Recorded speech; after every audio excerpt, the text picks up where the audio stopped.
That's right. And look, yesterday you had Rudy Giuliani took this travelling roadshow to Pennsylvania. He spoke to the Pennsylvanian Republican senators there in a public hearing and laid out a pretty good case actually for that he'll be taking, I think, eventually to the Supreme Court to allege that Republican voters, Trump voters, were disenfranchised, as he calls, and also potential voter fraud there. So that's pretty much the first time we've seen a comprehensive laying out of that evidence. And apparently he plans to do that in other states as well. So, look, we'll just see what happens. This all gets to play out for the next 3 weeks almost. And everything, nothing's falling apart here. People are just allowing the process to see its way through. And you have to understand that 70% of Trump voters believe that the election was stolen. So that's a pretty strong case of voter disenchantment with the process. So you really have to have some sort of legal process to put those fears to rest one way or the other.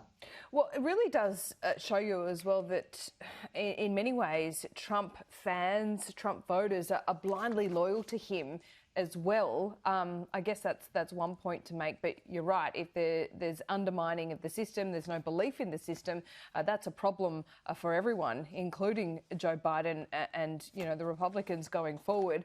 Miranda, interesting to note that Donald Trump has pardoned Michael Flynn too.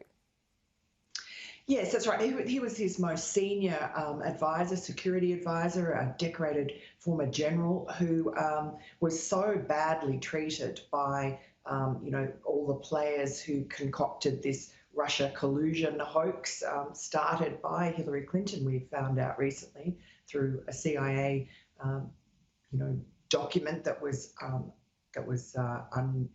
laid out for everyone to see, declassified, and General Flynn was supposed to have lied to the FBI about a meeting that he had, or a telephone call he had with the Russian ambassador.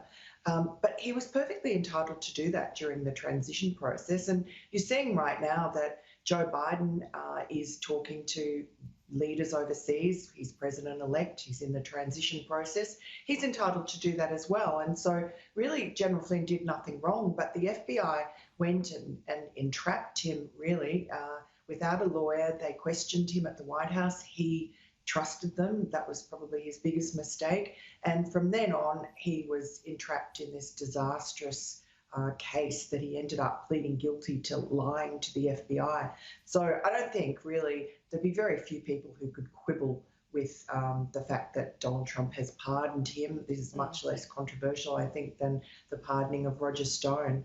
And, I think General Flynn suffered enough. So that's one point to make. The other point to make is that, in fact, while he's being accused of being pardon happy, Donald Trump has pardoned many fewer people than President Obama did. So I think every president pardons people, and President Clinton pardoned people that were very much more involved in his own financial dealings.